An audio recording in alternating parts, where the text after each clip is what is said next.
Okay, part 5. Who the fuck did I marry? So, I'm questioning all this stuff in my head out loud on my audio diaries. And then once again, I'm like, but look at what he's giving you.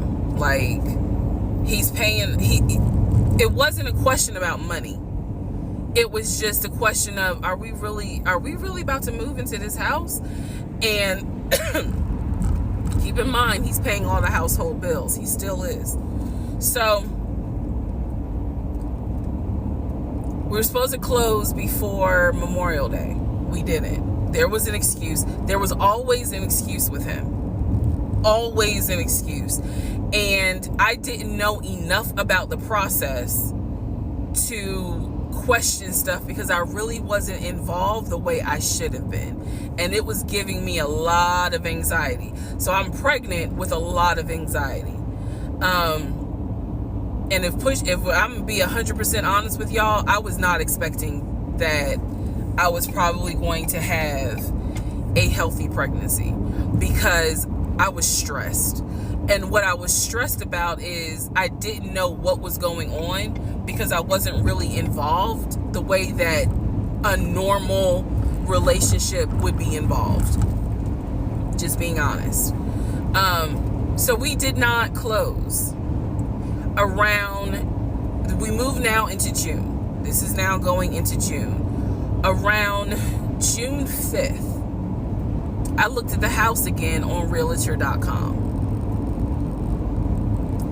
I don't know what made me do it other than, and I don't mean to sound super spiritual. I know that people are like, you may or may not believe in God, but I'm telling you, I believe with all my heart. Probably the Holy Spirit was like, look at that house on Realtor.com. So I looked at the house on Realtor.com. This was around June 5th. It showed that the house was off the market. And I remember being like, okay, wait, what does that mean? What does that mean? Because ex-husband is telling me we're about to close on the house. We're about to close. It's our house. We got furniture, da-da-da, da-da-da, da-da-da. He's also telling me that he's been in contact with the realtor, his friend, who was telling him, this is what was happening next. Here's what's going on. So the guy that we initially worked with apparently is completely out of the picture. But again, I was not heavily involved. So I'm just like, let me look at the house. I see it's off market. What the fuck does off market mean? Like, now I'm really freaking out.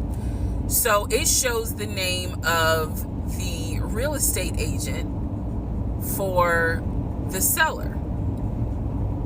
I don't remember her name. I called her and I said, I said, my husband and I, even though I wasn't married, my husband and I were looking at this house at 123 Main Street.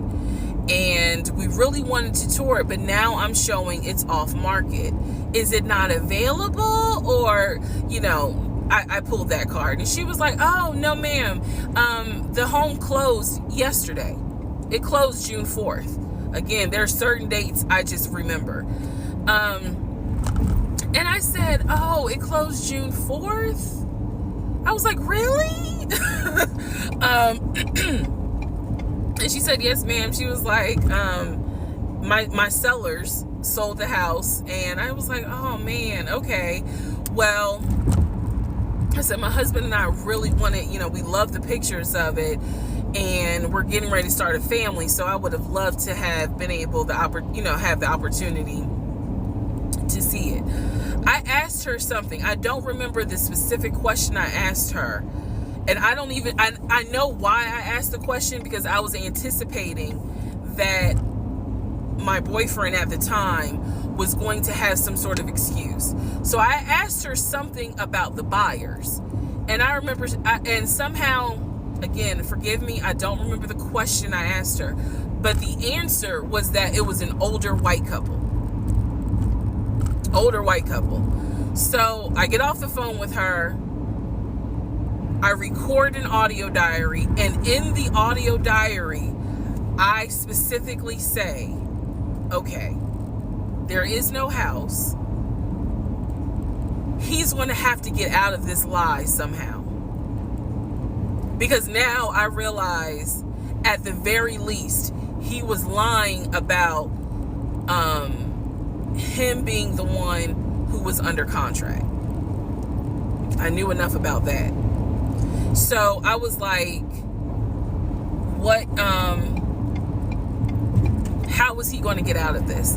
Again, I've listened to the audio diary in 2024. I literally said in that audio diary, how is he going to get out of this lie?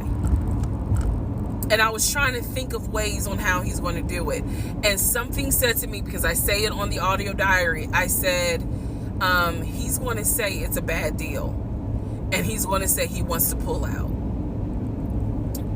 Y'all keep in mind, I am pregnant. So I had a decision to make. As ugly as this decision was, I made the decision, you're about to have a baby with this man. He's paying all the household bills. Let him get out of the lie. And that's what I did.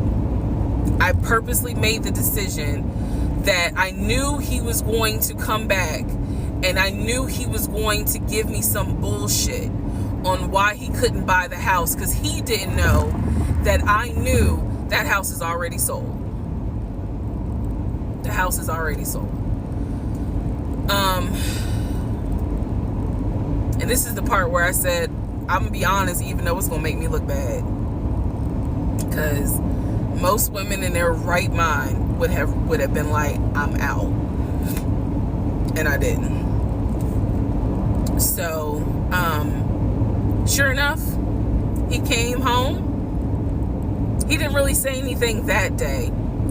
The next day I asked him about the house, and he said, my friend, the realtor, he was like, I'm talking to him because something's going on with the interest rate. And when he said that, I felt so much relief, because I knew that I had been prepared for, he's going to give you some bullshit. So when he said there's something with the interest rate, I said, you know what? If this is literally what I said, y'all. If the interest rate isn't good, then we shouldn't move there. We should probably let this house go. We should cancel whatever furniture we ordered, or, you know, appliances, and let's just look for another house. I said, I would like to be moved before the end of the year.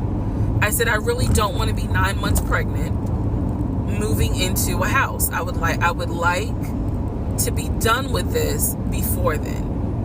And the way I said it was so calm, and he was like, okay. He was like, I'm gonna call the friend, the realtor, and tell him I'm backing out of the house, and I'm gonna see if I can get my earnest money back. And I remember looking at him. I was standing in the kitchen, and I cocked my head to the side, and I said, okay, get your earnest money back, and let's find another house.